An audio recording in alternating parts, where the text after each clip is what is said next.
जैसी जैसी तैयारी में कई बार आप घर पर बैठकर नहीं कर सकते हो, थोड़ा एक्सपोजर चाहिए होता है। बहुत सारे इंजीनियर्स, बहुत सारे साइंस बैकग्राउंड के सब्जेक्ट के लोग हमेशा टॉपर्स रहे हैं यूपीएससी में। तो आई थिंक अपने इंटरेस्ट बेस्ड चीज़ें रखनी चाहिए 11th-12th में भी। जिसे करने का सपना हर किसी का होता है। इस बार 2021 के जो नतीजे आए हैं उसमें श्रुति शर्मा ने रैंक 1 हासिल किया है। तो आज हमारे साथ मौजूद हैं, तो चलिए उनसे बात करते हैं। पहली बात तो श्रुति, बहुत ज़्यादा मुबारकबाद, आपने रैंक 1 हासिल थैंक यू, शुक्रिया। किया। तो सबसे ज़्यादा यही होता है कि जब भी हम यूपीएससी के बारे में बात करते हैं तो कई लोगों के मन में सवाल होता है, तो आपने क्या स्ट्रैटेजी अपनाई सबसे पहले तो इसके लिए? स्ट्रैटेजी आई थिंक काफ़ी इम्पॉर्टेंट पार्ट होता है इस पूरी जर्नी का। तो आई थिंक स्ट्रैटेजी में आई थिंक सबसे इम्पॉर्टेंट होता है कि मटेरियल को सिफ्ट करना, क्योंकि मटेरियल बहुत ज़्यादा आजकल अवेलेबल है यूपीएससी में, चाहे डिजिटल हो चाहे मार्केट में अवेलेबल हो।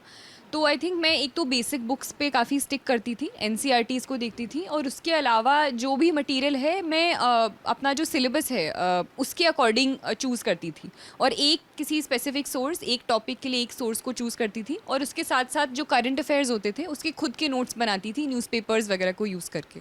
तो बाद में एक मेरे पास एक कंसोलिडेटेड मटेरियल होता था जिसको मैं रिवाइज़ कर सकती थी आराम से, और फिर बाद में प्रैक्टिस कर सकती थी। ये कहा जाता है श्रुति कि यूपीएससी क्लियर करने के लिए ना कम से कम 18 से 20 घंटे पढ़ना पड़ता है, तो क्या आपने भी यही फॉलो किया था? आई थिंक ये ह्यूमनली पॉसिबल नहीं है कि आप सस्टेन तरीके से आप 20 घंटे आप हर रोज़ पढ़ो। कई बार ऐसा होता था कि एग्ज़ाम से बहुत पास जब बहुत सारी आपका प्रेशर होता है और सिलेबस कंप्लीट करना होता है, तो वो कई बार घंटे काफ़ी एक्सटेंड हो जाते हैं, कई बार 18 घंटे भी हो जाते हैं, पर वो सस्टेन लेवल पर नहीं हो सकता। तो anything around I think around 6 hours तो मिनिमम आई थिंक थोड़ा करना ही पड़ता है, पर कि उस समय आप फोकस्ड तरीके से पढ़ रहे हो। तो ये कहा जाता है, अभी जैसे आपने देखा कि इस बार 3 लड़कियां टॉप में रहीं, तो आगे क्या है? जैसे कि हम देखते हैं कि लड़कियां नहीं होती हैं फील्ड में, लेकिन इस बार तीनों लड़कियों ने टॉप किया, तो इस पर आप क्या कहना चाहेंगे? मैं बहुत खुश हूँ कि इस बार टॉप 3 लड़कियाँ हुई हैं, और आई थिंक रीज़न ये कई बार नहीं हो पाता है, और अभी तक हिस्टोरिकली बहुत सारे एरियाज़ में लड़कियाँ नहीं आ पाई हैं, इज़ बिकॉज़ वो बाहर निकलने का, घर से बाहर निकलने का, चीज़ें परस्यू करने का अपॉर्चुनिटी नहीं मिलती है, वो प्लेटफॉर्म नहीं मिलता है, सपोर्टिव एनवायरनमेंट नहीं मिलता है। क्योंकि यूपीएससी जैसी तैयारी में कई बार आप घर पर बैठकर नहीं कर सकते हो, थोड़ा एक्सपोजर चाहिए होता है, दिल्ली आना पड़ता है, या अपने अपने गाँव से बाहर निकलना पड़ता है। तो जैसे जैसे लड़कियों को वो प्लेटफॉर्म दिया जा रहा है, अपॉर्चुनिटीज़ दी जा रही हैं, तो धीरे धीरे हम नाम उनका हर जगह देख रहे हैं। अच्छा श्रुति, कि यूपीएससी के जो इंटरव्यू होता है, जो फाइनल इंटरव्यू होता है, उसे लेके ना मतलब बहुत ज़्यादा मिथ है, मैंने भी सुना है कि वहाँ पे ना इस तरीके से सवाल होते हैं कि आपकी शर्ट में कितने बटन हैं, इसे देख के बताओ, बिना देखे बताओ। क्या वाकई में इस तरीके का सवाल होता है? मतलब ये नहीं, ऐसा नहीं होता। आई थिंक काफ़ी ज़्यादा ऐसे कई बार व्हाट्सएप फॉरवर्ड्स या फिर वायरल वीडियोज़ हो जाती हैं कि ये यूपीएससी के इस साल में पूछा गया था, तो इसमें ज़्यादा सच्चाई नहीं होती है। दूसरी एक चीज़ है कि जो मॉक इंटरव्यूज़ होते हैं, कई बार सोचते हैं वो ही एक्चुअल इंटरव्यूज़ हैं, तो वो भी नहीं होते हैं। कई बार नेचर ऑफ़ क्वेश्चंस काफ़ी डिफरेंट होता है, काफ़ी वेरिड भी होता है, तो वो आपके बैकग्राउंड से लेकर और आपका हॉबीज़ या फिर जनरल अवेयरनेस, काफ़ी सारी चीज़ें पूछते हैं। तो आई थिंक वो वाली चीज़ें तो नहीं होती है इतनी ज़्यादा जो आप पूछ रहे हैं। अच्छा श्रुति, जब आप इंटरव्यू के लिए जा रही थी तो आपसे किस तरीके के सवाल किए गए थे जो अभी आपको याद हों, जो आने वाले टाइम पे जो यूपीएससी की तैयारी कर रहे हैं उनके लिए हेल्प हो सके कि किस तरीके के सवाल पूछे जाते हैं? आई थिंक इसमें भी वेरिएशन होता है, क्योंकि मैं जैसे जब गई थी और मेरे कई दोस्त भी जिन्होंने इंटरव्यू किया था, तो वो कई बार काफ़ी डिफ़र कर जाता है। कई बार डैफ बेस्ड होता है, जो आपका डिटेल्ड एप्लीकेशन फॉर्म होता है उसी पर बेस्ड होता है, कई बार बिल्कुल उससे बाहर होता है, सिर्फ करंट अफेयर्स पर होता है। तो मेरा पर्सनली मैं थोड़ी नाखुश थी इंटरव्यू के बाद, क्योंकि मुझे लगा था कि थोड़ा और कॉन्वर्सेशनल अगर हो पाता, अगर ज़्यादा किसी ओपिनियन बेस्ड पर बात हो पाती तो शायद बेहतर होता। मेरा थोड़ा फैक्चुअल बेस्ड मुझे लगा था क्वेश्चन, जो हिस्ट्री पर काफ़ी फैक्चुअल क्वेश्चंस पूछे गए थे, तो मुझे हिस्ट्री के रिगार्डिंग एक तो जनरल कुछ क्वेश्चंस पूछे गए थे कि do you think history repeats itself, पूछा गया था चंपारण सत्याग्रह के बारे में, लिच्छवीज़ और मौर्याज़ के बारे में। फिर मुझे एक कंटिन्यूस वॉयज रिगार्डिंग कुछ क्वेश्चन पूछा गया था, वर्ल्ड वॉर, फिर लॉर्ड मेयो का असैसिनेशन, एक 1812 के वॉर के बारे में, तो काफ़ी फैक्चुअल क्वेश्चंस कुछ पूछे गए थे। उसके अलावा गवर्नेंस पर क्वेश्चंस पूछे गए थे, जो हमारा एसडीजी सस्टेनेबल डेवलपमेंट गोल्स हैं उस पर पूछे गए थे। मेरा स्कूल जो है सरदार पटेल विद्यालय, मेरी हॉबीज़, तो ऐसा काफ़ी वेरीड सा एक था पूरा इंटरव्यू। तो ये भी कहा जाता है कि जैसे यूपीएससी हम क्लियर करते हैं और आपने जैसे कहा कि आपने हिस्ट्री लिया लेकिन सेंट स्टीफन और जेएनयू से अलग अलग पढ़ाई हुई, तो हिस्ट्री को लेने के पीछे मतलब क्या था?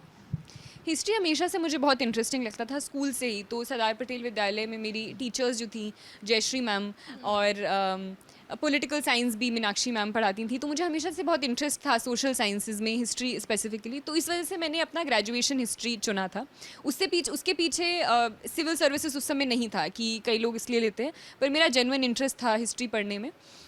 उसके बाद फिर मैंने ऑप्शनल सब्जेक्ट जो हिस्ट्री चुना वो इसलिए था क्योंकि मेरी फेमिलियरिटी भी थी सब्जेक्ट से, अवेयरनेस थी सिलेबस की भी, मैं पढ़ भी चुकी थी और इंटरेस्ट था। तो आई थिंक इंटरेस्ट एक बहुत मेजर फैक्टर होना चाहिए आपका ऑप्शनल सब्जेक्ट चुनने के लिए। कई लोग बोलते हैं कि इतना स्कोरिंग नहीं होता है, बहुत वास्ट सिलेबस होता है, पर मतलब it worked out for me, so I am happy. तो ये भी कहा जाता है कि जैसे जैसे हम तैयारियां करें, वक्त निकालें, तो आप जैसे आपने कहा कि इंटरेस्ट होना बहुत ज़रूरी होता है। तो जो बच्चे अभी तैयारी कर रहे हैं तो उन्हें किस तरीके के सब्जेक्ट चुनने चाहिए जो उनका हेल्प हो सके?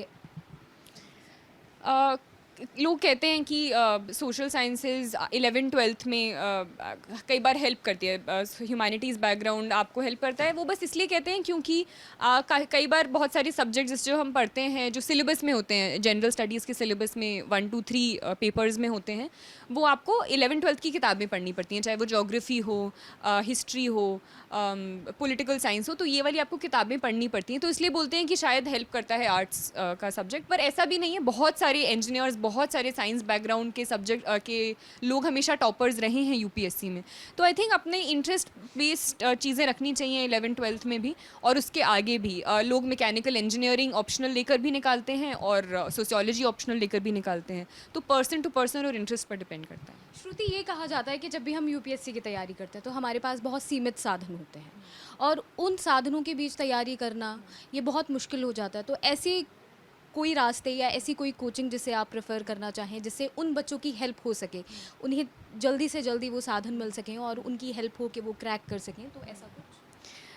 हाँ, और मैं जेन्युइनली मानती हूँ कि कोचिंग एक तरह से, मतलब जिस तरह से कोचिंग बहुत सारी इंस्टीट्यूशंस हैं, उसकी नेसेसरीली इतनी ज़रूरत नहीं है। आप सीमित संसाधनों के साथ भी इफ़ेक्टिव गाइडेंस के साथ, तो गाइडेंस ज़्यादा इंपॉर्टेंट होती है, स्ट्रैटेजी ज़्यादा इंपॉर्टेंट होती है, रादर देन कोचिंग में जाना, और वो काफ़ी हैवी फीस आपको कई बार देनी पड़ती है।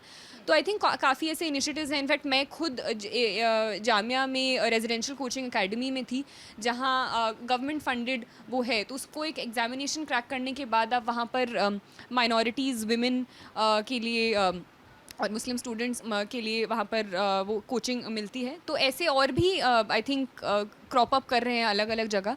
तो ऐसे ऑप्शंस भी एक्सप्लोर करने को मिल सकते हैं। आपने यूपीएससी के लिए किस स्ट्रैटेजी को अपनाया था कि मतलब आपने सेकंड अटेम्प्ट में इसे क्लियर किया? आई थिंक मेरा स्ट्रैटेजी वही था जो बेसिक लोगों का होता है कि लिमिटेड सोर्सेज रखिए, नोट्स मैं खुद के बनाती थी, और answer writing practice. I think क्योंकि मेरे अभी मैंने मार्क्स जब देखे हैं तो मेंस में अच्छे मार्क्स आए हैं मेरे मेंस में। तो आई थिंक उसके पीछे आंसर राइटिंग मेरा काफ़ी इंपॉर्टेंट था कि मैं आंसर्स लिखती थी, और सिर्फ टेस्ट सीरीज़ नहीं, टेस्ट सीरीज़ ने भी मुझे काफ़ी हेल्प किया। मैं और हमारी ग्रुप एक सेशन मतलब करते थे, आंसर राइटिंग सेक्शन, जिसमें हम 5 क्वेश्चन जैसे करें, तो वो प्रीवियस ईयर क्वेश्चंस कई बार लिख लेते थे, कई बार जो बाकी टेस्ट सीरीज़ के क्वेश्चंस हैं वो लिख लेते थे, और उसके बाद एक मॉडल आंसर बनाते थे जो कि इसको कैसे बेहतर किया जा सकता है, क्या इंट्रोडक्शन में होना चाहिए, क्या एंड में होना चाहिए। कुछ एग्जाम्पल जैसे GS4 में कई बार एथिक्स में एग्जाम्पल्स से